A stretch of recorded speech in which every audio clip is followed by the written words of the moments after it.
तो बातों में न ताला डालने में कोई परेशानी है ना, लेकिन हम चाहते हैं कि अगर कोई समाधान सरापत से हो जाए, बातचीत के जरिए निमट जाए, तो लोगों को ज़्यादा मेहनत करने की ज़रूरत ना पड़े। इन बातों को लेकर हम आए, यही हमारा मामला है। दूसरा मामला है, मांग पूरी नहीं होती तो आगे क्या कार्रवाई? मांग पूरी नहीं होती है तो हम बड़ी संख्या में वहाँ से 4-5 हज़ार किसान चलेंगे बरेली के लिए, करेंगे कलेक्ट्रेट का घेराव और परमानेंट डेरा डालेंगे। जब तक डेरा डालेंगे जब तक कि हमारा समाधान नहीं हो जाता। अगर हमें रास्ते में कहीं रोका गया, जहाँ रोकेंगे वहीं बैठ जाएंगे। हमसे ये वादा किया जाता है कि आप यहाँ रुक जाओ, अधिकारी आके बात करेंगे, तो हम पलट के इफको के मेन गेट पे बैठ जाएंगे, वहाँ बैठ के इंतजार करेंगे अधिकारियों का। बहरहाल समाधान हर हालत में हमें कराना है, चाहे समय जितना लग जाए और जितनी चाहे हठधर्मी कर लें। हम पूरी तरह से मानसिक तौर पर किसान संगठन मजबूत है। हमारे नेताओं का साफ साफ आदेश है कि जो समस्या को उठाया उसको अंजाम तक पहुँचाना ही हमारी जिम्मेदारी है सबकी। दूसरी बात यह है, गन्ना भुगतान का मामला है। सरकार कहती है कि 14 दिन में गन्ना, पहले चुनाव में मैंने बात किया 14 दिन में गन्ना भुगतान होगा, अन्यथा लोगों को 14 दिन के बाद पेमेंट ब्याज दिलाया जाएगा गन्ने का। यहाँ तो 3-3 महीने हो गए, इस सीजन का 3 महीने से पेमेंट ही नहीं है। और सरकारी आंकड़े कह रहे हैं हमने तो साहब रामराज कर दिया, किसानों को गन्ना भुगतान कर दिया, किसानों को सब कल्याण कर दिया। तो ये सब बातों को लेकर हमें आए हैं। बाकी हमारे जिलाध्यक्ष हैं, इनका इंटरव्यू आप ले लें। क्या नाम है आपका? मेरा नाम गजेंद्र सिंह, जिलाध्यक्ष भारतीय किसान बरेली। क्या कहना चाहेंगे? आज कलेक्ट्रेट ऑफिस आए, बाकी सब चीज़ बताई जा चुकी है। कुल मिला के ये है कि पहली बात तो हर बार जब हम आते हैं ज्ञापन हमारे होते हैं, कलेक्टर साहब हमसे मिलना नहीं चाहते, पता नहीं क्यों। कलेक्टर साहब खुद आके मिलना चाहिए। जो लोग किसान आए हैं इतनी दूर पूरे ज़िले से, हम लोग कम से कम संख्या में इसलिए आते हैं, इस समय आचार संहिता लगी है, हम कोई भी ऐसा काम नहीं करना चाहते जो गैरकानूनी हो। तो ऐसे में कलेक्टर साहब को खुद आके हमारा ज्ञापन भी लेना चाहिए, अन्यथा सक्षम अधिकारी जो ज्ञापन लेगा नेक्स्ट बार जो आंदोलन होगा बड़े व्यापक तरीके से होगा, इसमें कोई भी कोताही नहीं बरती जाएगी। हम लोग जिन मांगों को लेके आए, अब केसर चीनी मिल है, केसर चीनी मिल 3 महीने का भुगतान बाकी है, 3 महीने से नहीं दिया और पिछले साल का अभी दिया है। ऐसे में किसान कहाँ जाएगा? जो किसान वहाँ बैठे हैं उनका श्रम तो छीन लिया आपने। जो वो मेहनत करते थे खेतों में, खेत तो ले लिया आपने, लेकिन वो श्रम करने कहाँ जाए? वो तो श्रम ही तो मांग रहे हैं कि हम यहाँ काम करेंगे, हमें पैसा मिले, मजदूरी मिले, और तो कुछ मांग नहीं रहे वो। तो उसे देने में क्या दिक्कत है इस मिल प्रशासन को, हमारी को समझ में नहीं आ रहा। हम लोग इस लड़ाई को अंत तक लड़ेंगे और हम इसमें किसी भी तरह की कोई कोताही नहीं बरतेंगे। नाम जानना चाहेंगे और आज कलेक्ट्रेट ऑफिस आए हैं, क्या मामला है पूरा?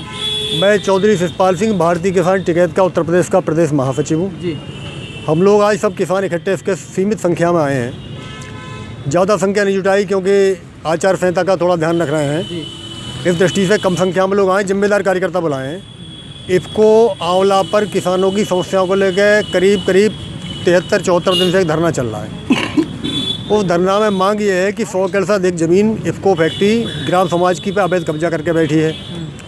1132 किसान जिनकी ज़मीन कंपनी ने ली थी, उस समय सरकार ने भी और कंपनी मैनेजमेंट ने भी ये वादा लिखित में दिया एग्रीमेंट में कि जिनकी ज़मीन लेंगे उनको नौकरी देंगे ज़मीन के बदले, लेकिन ऐसा नहीं हुआ।